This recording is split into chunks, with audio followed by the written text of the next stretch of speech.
How you doing today, my friend? You know, I was standing in line at Walmart and I saw a kid sitting in line next to the candy section, and as that child saw the candy, made eye contact with it, he began to petition his mom for the candy, and she denied him. But that did not prevent him from asking again and again and again until his mother turned around, picked up the candy bar and put it on the counter, and then peace and quiet came. How many have ever given away a piece of candy to a child just to gain a little bit of peace and quiet?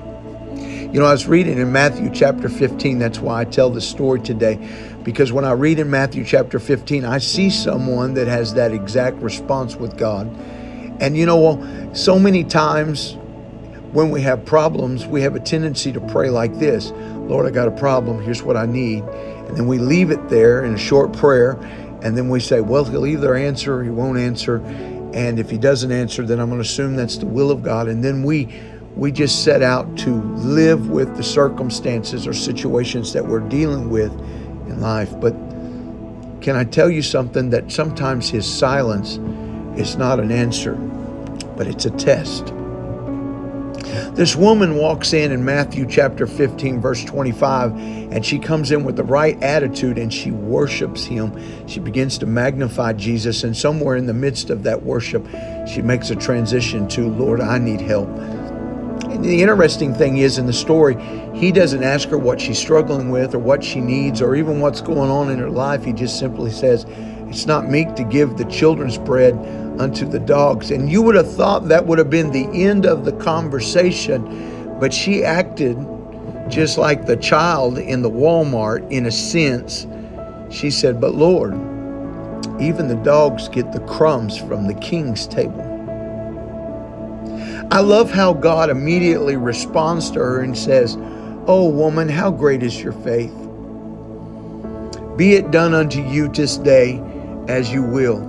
And her daughter was healed in that very same hour. So what do we learn from this story? That God can be moved with our determination. That when we get desperate with God for help and we literally press on him, we can move the hand of God to move in our direction. All we have to do is have a little faith. Hold on to that faith. Press through with that faith until God moves on our behalf. So the next time you have a need in your life, don't be easily moved by silence. Be determined. Ask again. Continue to pray. Continue to petition.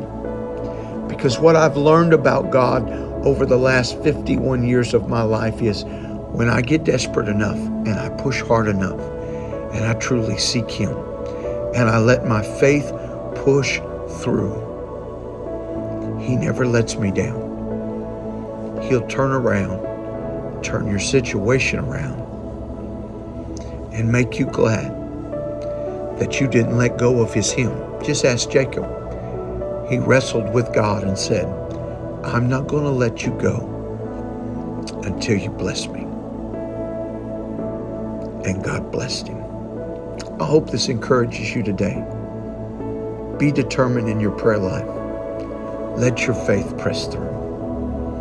God's fixing to do something incredible in your life.